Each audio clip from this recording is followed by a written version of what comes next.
প্রতিদিনের মতোই আজও আমি চাচির বাড়িতে খাবার আনতে গিয়েছিলাম। বাড়িতে ঢুকে দেখি চাচি একটি নাইট ড্রেস পরে সোফায় বসে আছেন। তাকে খুব সুন্দর লাগছিল। আমি চাচিকে খাবার প্যাক করতে বললাম। চাচি হেসে বললেন, খাবার পরে নিয়ে যেও, তার আগে একটু আমার পায়ের ব্যথা কমিয়ে দাও। আজ কেন জানি আমার পায়ে বেশ ব্যথা করছে। আমি কিছুটা অবাক হয়ে বললাম, চাচি আপনি কি বলছেন? চাচি মৃদু হেসে বললেন, চিন্তা করো না, এখানে কেউ নেই, আর তোমার চাচা দোকানে আছেন। আমি সেখানে বসে চাচির পায়ের ব্যথা মালিশ করতে শুরু করলাম। তখন তিনি হাসি মুখে বললেন, তোমার কি এমন বন্ধু আছে যাকে তুমি খুব পছন্দ করো? আমি একটু অবাক হয়ে বললাম, চাচি আপনি কি বলতে চাইছেন ঠিক বুঝতে পারছি না। চাচি হেসে বললেন, বোকা, জানতে চাচ্ছিলাম তোমার কোনো ঘনিষ্ঠ বন্ধু আছে কি না। আমি হেসে বললাম, চাচি আমি তো সেরকম কিছু ভাবিনি। চাচি তখন বললেন, তাহলে কি এখনো একেবারে একা আছো? তার এই প্রশ্নে আমি কিছুটা লজ্জিত হলাম। চাচি মৃদু হেসে বললেন, কখনো কি মনে হয় না জীবনে কিছু আনন্দ নিয়ে আসা উচিত? আমি দ্বিধাগ্রস্ত হয়ে বললাম, চাচি বুঝতে পারছি না আপনি কি বলতে চাইছেন। চাচি মৃদু হেসে বললেন, বোকা, একটু ভালো দেখতে হয়েও ভাবনা তোমার বাচ্চাদের মতো। আজ আমি তোমাকে কিছু বিষয় শেখাবো। এই বলে চাচি আমাকে তার ঘরে নিয়ে গেলেন। বন্ধুরা, আজকের গল্পটা বেশ স্পেশাল। আশা করছি গল্পটা তোমাদের ভালো লাগবে। যদি ভালো লাগে তবে ভিডিওটি লাইক, শেয়ার এবং চ্যানেলটি সাবস্ক্রাইব করতে ভুলবে না। আমার শৈশবটা কিছুটা কষ্টকর ছিল। পারিবারিক অবস্থার জন্য দূরের আত্মীয়ের কাছে কাজ করতে এসেছি। বয়সে তিনি অনেক বড়, তাই আমি তাকে চাচা বলে ডাকি। 3 বছর আগে যখন এখানে এসেছিলাম তখন আমার বয়স ছিল মাত্র 16। সেই সময় থেকে আমি এই পরিবারের দেখাশোনা করছি এবং নিজের সততা ও পরিশ্রম দিয়ে তাদের বিশ্বাস অর্জন করেছি। চাচা আমাকে খুব আন্তরিকভাবে দেখেন এবং আমার উপর ভরসা করেন। কিন্তু চাচি আমাকে ছেলের মতো ভালোবাসেন। কিন্তু সেই ভালোবাসা এক সময় আমার জীবনের কাল হয়ে ওঠে। চাচার পরিবারে বড় মেয়ে 10 বছর, ছোট মেয়ে 8 বছর আর তাদের পুত্রের বয়স 7 বছর। চাচার ব্যবসা ভালো চলে, তাই তাদের প্রয়োজন মেটাতে সমস্যা হয় না। আমি তাদের পরিবারের সদস্যের মতো মিশে গেছি। প্রায় কেনাকাটার দায়িত্ব আমার ওপর থাকে। সেদিনও প্রয়োজনীয় জিনিসপত্র নিয়ে চাচার বাড়ি গেলাম। কয়েকবার দরজায় কড়া নাড়লাম, কিন্তু সাড়া পেলাম না। দরজা খোলাই ছিল, তাই নিজেই ঢুকে পড়লাম। রান্নাঘরের দিকে যেতে যেতে হঠাৎ বাথরুমের কাছ থেকে কিছু অদ্ভুত শব্দ শুনতে পেলাম।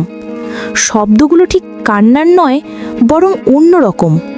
আমি স্থির হয়ে কিছুক্ষণ দাঁড়িয়ে রইলাম। এরপর বাথরুমের দিকে এগিয়ে গেলাম। ঠিক তখনই শব্দগুলো হঠাৎ থেমে গেল। আমি রান্নাঘরে গিয়ে জিনিসগুলো রাখলাম। বাড়ি থেকে বের হওয়ার সময় বাথরুমের দরজা খুলে গেল। দেখি চাচি বের হচ্ছেন।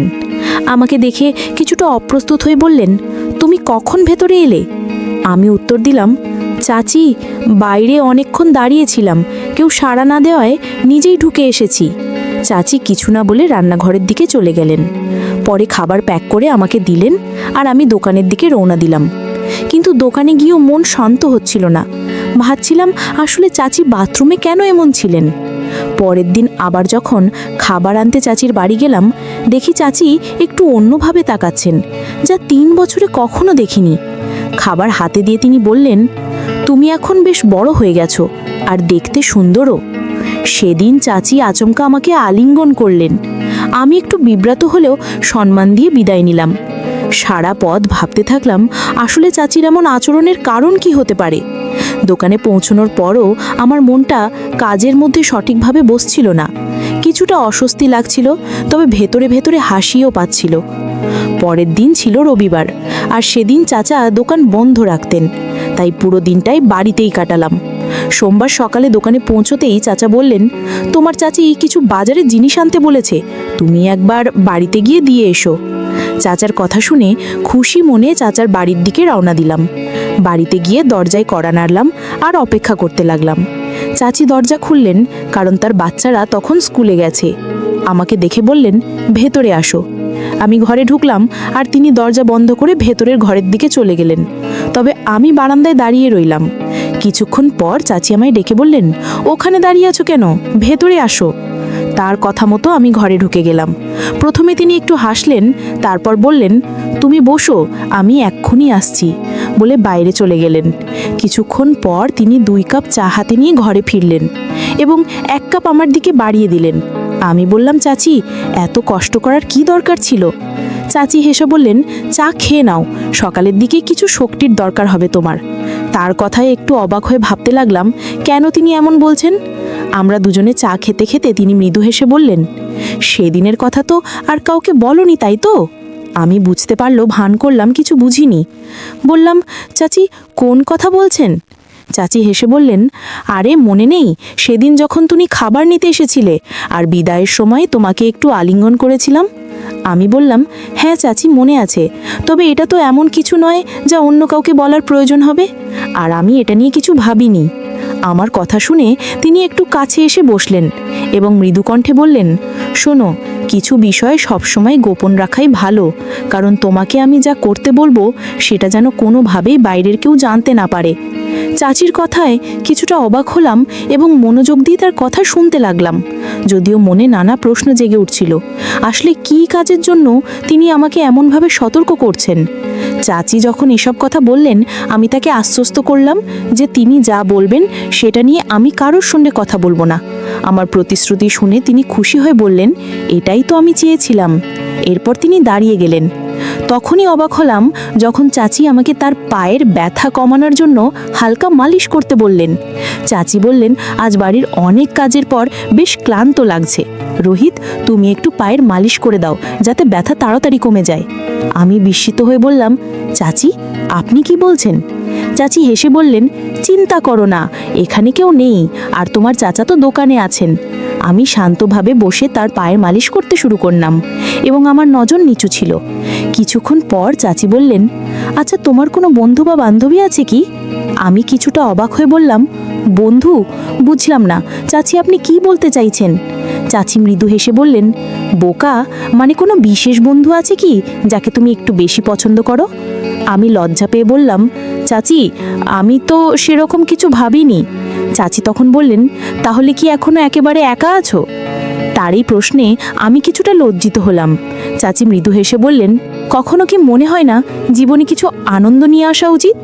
আমি দ্বিধাগ্রস্ত হয়ে বললাম, চাচি, বুঝতে পারছি না আপনি কি বলতে চাইছেন। চাচি মৃদু হেসে বললেন, বোকা, এত ভালো দেখতে হয়েও ভাবনা তোমার বাচ্চাদের মতো। আজ আমি তোমাকে কিছু বিষয় শেখাবো। চাচির কথায় কিছুটা অস্বস্তি অনুভব করছিলাম।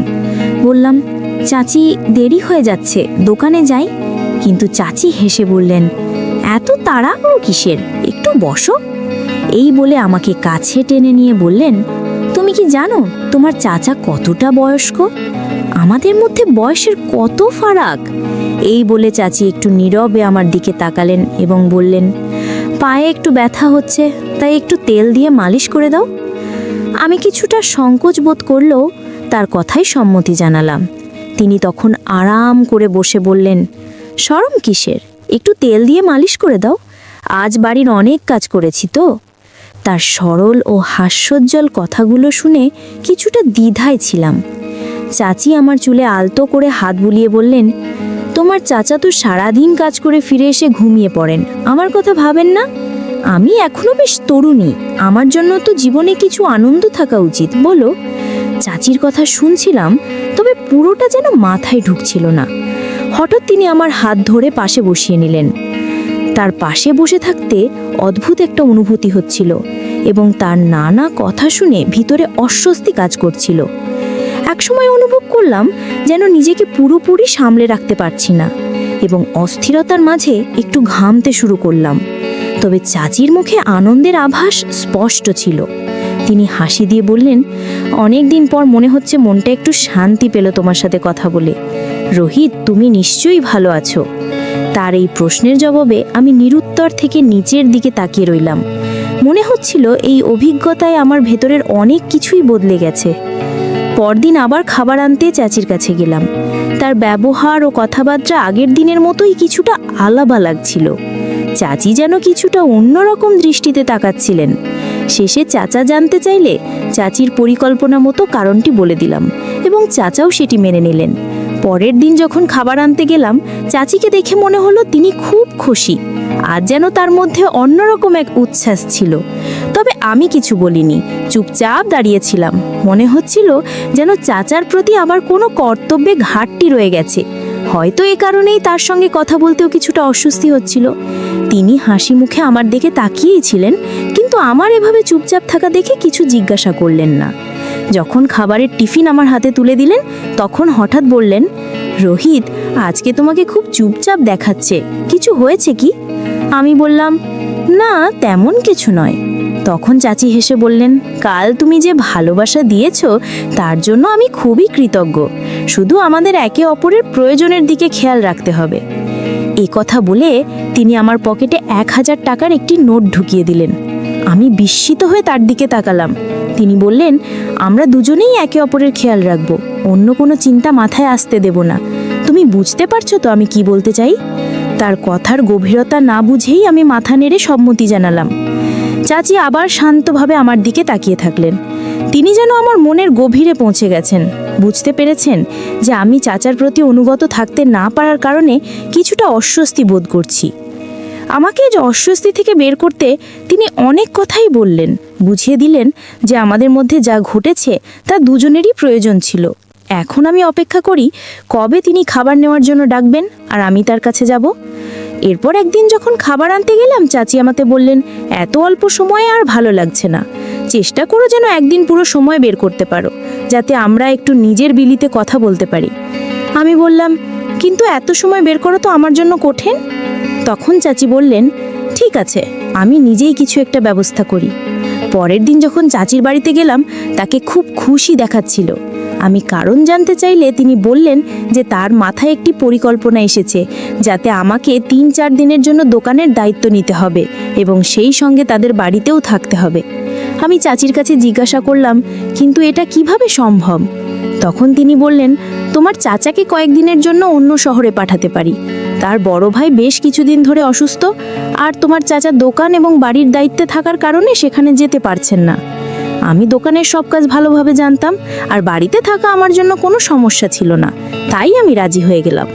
চাচি বললেন, ঠিক আছে, আমি আজ রাতেই তোমার চাচার সঙ্গে কথা বলবো। তবে যদি তোমাকে কিছু জিজ্ঞাসা করেন, এমনভাবে বলো যেন তুমি আগে কিছুই জানো না, বিষয়টা যেন নতুন করে শুনলে মনে হয়। আমি তাকে আশ্বস্ত করলাম, আপনি চিন্তা করবেন না, আমি ঠিক এমনটাই করব। পরদিন যখন দোকানে গেলাম, চাচা আমাকে কাছে ডেকে বললেন, তুমি কি আমার অনুপস্থিতিতে দোকানটা সামলাতে পারবে? আমি অবাক হয়ে জিজ্ঞাসা করলাম, আপনি কি কোথাও যাচ্ছেন? তিনি বললেন, হ্যাঁ, 2-3 দিনের জন্য অন্য শহরে যাচ্ছি। আমি তাকে নিশ্চিত করে বললাম, আপনি নিশ্চিন্ত থাকুন, আমি দায়িত্ব নিয়ে সব সামলে নেব। তিনি তেমনই ভরসা করছিলেন, কারণ জানতেন যে আমি সব কাজ বোঝে। কিছুক্ষণ চুপ থাকার পর তিনি বললেন, দোকানের চেয়ে বেশি চিন্তা হচ্ছে বাড়ির ব্যাপারে। বাড়িতে একজন পুরুষের উপস্থিতি প্রয়োজন, তাই আমি চাই তুমি এই কদিন আমাদের বাড়িতেই থাকো। আমি হেসে বললাম, আপনি কেমন কথা বলছেন? আমার বাড়ির লোকের এতে কোনো আপত্তি করবে না, আপনি যা বলছেন সেটাই করব। তিনি আমার কথায় খুশি হলেন, যেন তার কাঁধ থেকে বড় একটা ভার নেমে গেছে। তিনি জানালেন যে তিনি আগামীকাল বড় ভাইয়ের খোঁজ নিতে রওনা হবেন। সেদিন দুপুরে যখন খাবার আনতে গেলাম, চাচিকে এই সুখবরটা জানালাম। চাচি এতটাই খুশি হয়ে গেলেন যে তার আনন্দ থামছিল না।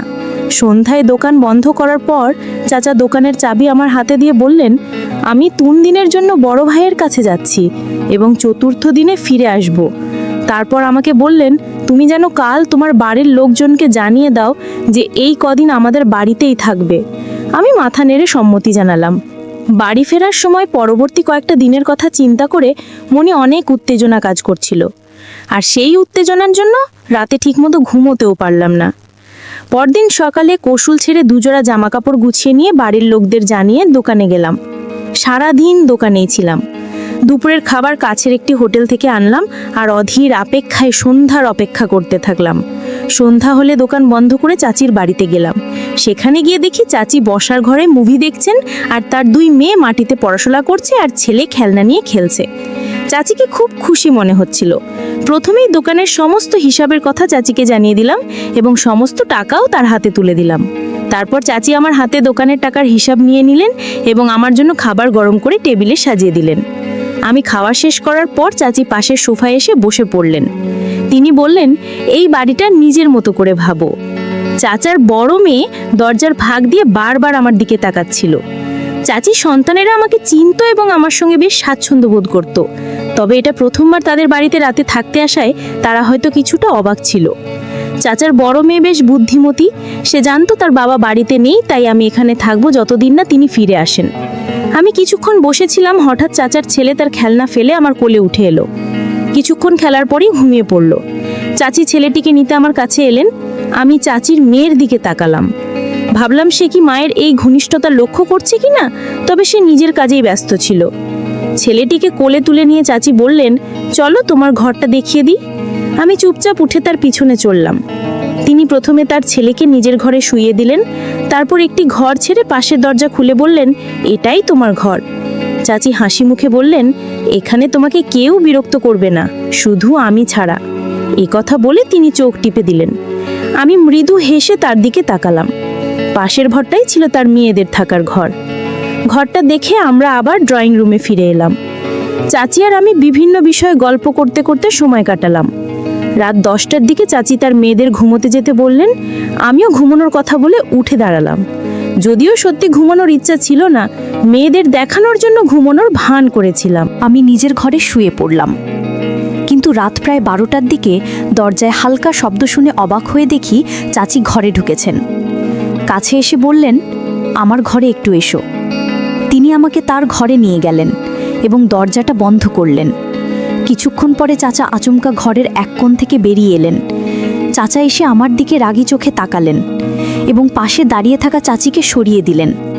চাচা কিছুদিন ধরেই আমাদের উপর সন্দেহ করছিলেন, যদিও তার সন্দেহের কারণটা তখনও পুরোপুরি বুঝতে পারিনি। প্রায়ই দোকানে খাবার পৌঁছে দিতে আমার একটু দেরি হয়ে যেত, তবে সেটা নিয়ে যে চাচা এতটা সন্দেহ করবেন তা ভাবতে পারিনি। তিনি আমাদের প্রতিটি পদক্ষেপের দিকে নজর রাখছিলেন এবং পরিস্থিতি বোঝার চেষ্টা করছিলেন। একদিন রাতে আমরা যখন একসঙ্গে কথা বলছিলাম, তখন চাচা হঠাৎ আমাদের সামনে এসে দাঁড়ালেন। চাচা প্রচণ্ড রেগে গিয়ে আমাকে ধমক দিলেন, তুমি এই মুহূর্তে বাড়ি ছেড়ে বেরিয়ে যাও।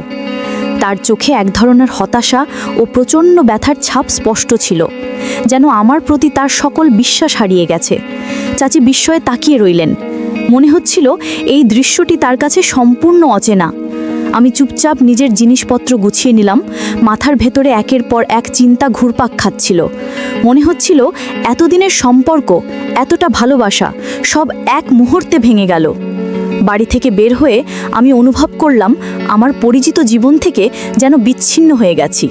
এরপরের দিনগুলোতে জীবন আমার জন্য আর আগের মতো রইল না। কাজ হারালাম, আশ্রয় হারালাম, এমনকি জীবনের প্রতি আমার সমস্ত আস্থাও হারিয়ে যেতে লাগলো। চাচা এবং তার স্ত্রীর সম্পর্কেও গভীর প্রভাব পড়ল। তাদের জীবনের শান্তি যেন কোথাও হারিয়ে গেল। একসময় হাসি খুশি সংসারে নেমে এলো নীরব বিষাদের ছায়া। চাচা চাচিকে তার বাবার বাড়িতে রেখে এলেন, তাকে আর ফিরিয়ে নিয়ে আসেননি। চাচিও আমার ভুলের কারণে আমাদের সবার জীবনে দুঃখের কালো ছায়া নেমে এলো। তাই কোনো কাজ করার আগে ভেবেচিন্তে করা উচিত। এই গল্প থেকে আমাদের শিক্ষা নেওয়া উচিত, পারিবারিক সম্পর্কের ভিত্তি হলো বিশ্বাস। যখন সেই বিশ্বাসের ফাটল ধরে, সম্পর্কগুলো ধ্বংসের মুখে পড়ে। আমাদের উচিত পারিবারিক ও ঘনিষ্ঠ সম্পর্কগুলিকে যত্নে রক্ষা করা এবং এমন কোনো কাজ এড়ানো যা এই সম্পর্কগুলিকে আঘাত করতে পারে। আমাদের প্রতিটি কাজ ও আচরণে স্বচ্ছ থাকা উচিত। যদি আমরা গোপনীয়তা বজায় রেখে চলি বা সত্য লুকাই, তবে তা অবশেষে সম্পর্ক এবং আমাদের ব্যক্তিগত জীবনকে ক্ষতিগ্রস্ত করতে পারে। গল্পের প্রধান চরিত্রের ভুল কাজের জন্য পুরো পরিবারের উপর প্রভাব পড়েছিল। আমাদের প্রতিটি কাজেরই একটি পরিণাম থাকে, যা শুধু আমাদের নয়, আশেপাশের মানুষদের ওপরও প্রভাব ফেলে। সুতরাং কোনো কাজ করার আগে সেটির সম্ভাব্য ফলাফল নিয়ে ভাবা উচিত। গল্পের পরিস্থিতি থেকে বোঝা যায় এক মুহূর্তের ভুল সিদ্ধান্ত গোটা পরিবারের শান্তি ও সুখ কেড়ে নিতে পারে। বন্ধুরা, যদি এই গল্পটি ভালো লেগে থাকে তাহলে দয়া করে ভিডিওটি লাইক করুন এবং আমাদের চ্যানেলটি সাবস্ক্রাইব করুন। পাশে থাকা বেল আইকনটি প্রেস করুন, যাতে করে আমরা যখনই নতুন ভিডিও আপলোড করি তার নোটিফিকেশন সবার আগে আপনার কাছে পৌঁছে যায়। ধন্যবাদ। দেখা হবে আমাদের পরবর্তী ভিডিওতে।